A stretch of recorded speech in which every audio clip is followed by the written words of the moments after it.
Now, from WCIA3 News. The U of I is experiencing a spike in COVID cases. How those numbers compare to about a year ago. And candidate Darren Bailey wants to change how many in-state students attend the U of I, why he's saying there's a waste at the school. And a new COVID-19 booster could soon be available. What you need to know about the bivalent vaccine. You're watching your local news leader. This is WCIA3 News at 9 on X49. It was my nose was stuffy and it was really itchy and I'm very sneezy. She's one of hundreds of students on the U of I's campus currently fighting COVID. Cases are now reaching new highs.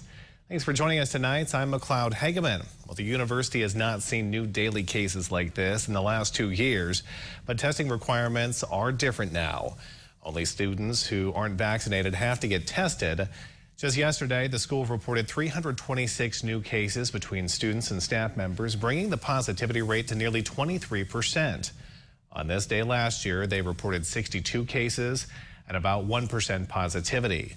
But if you're vaccinated and have symptoms, they urge you to get tested. The university is working to track the vaccination status of people testing. We talked to one student who's currently isolating. All my professors have been super nice about it personally. I'm in the School of Education. All the education professors are really awesome about all this. So they've given me options to either attend on Zoom or just review slides. She says it started with a stuffy nose a few days ago, so she took a rapid test on her own and a PCR test on the U of I's campus. She says it's important for her to test regularly since she works directly with children. And several counties in central Illinois remain at a high transmission level. State Public Health still recommends wearing masks inside regardless if you're vaccinated. If you're immunocompromised or at a higher risk of severe disease, you're also urged to consider avoiding non-essential indoor activities. Republican candidate for Governor Darren Bailey doubled down on his call for the U of I to increase the number of in-state students at the university.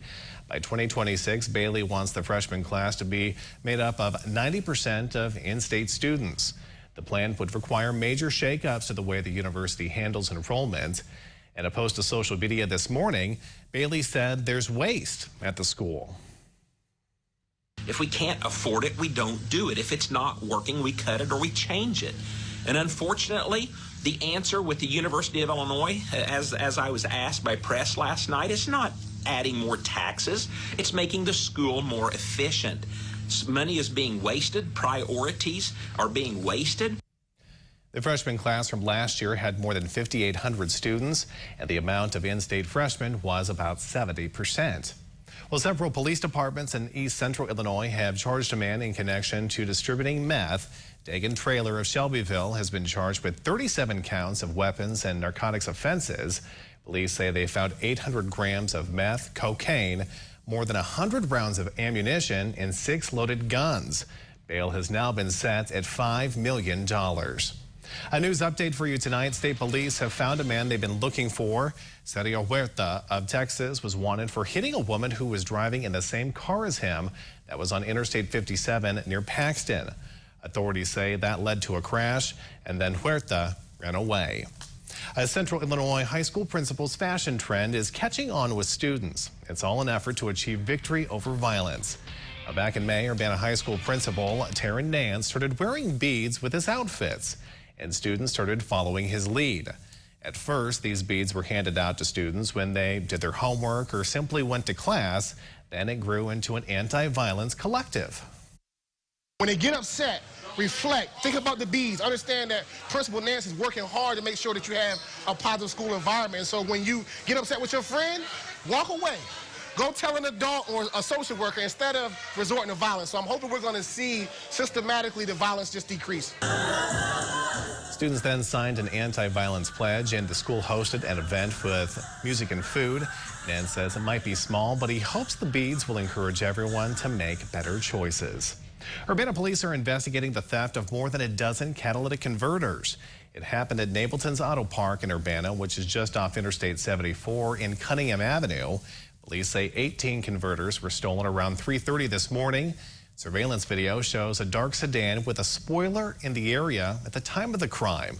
Now, tonight at 10 on WCIA3, we'll hear from an expert about keeping your car safe.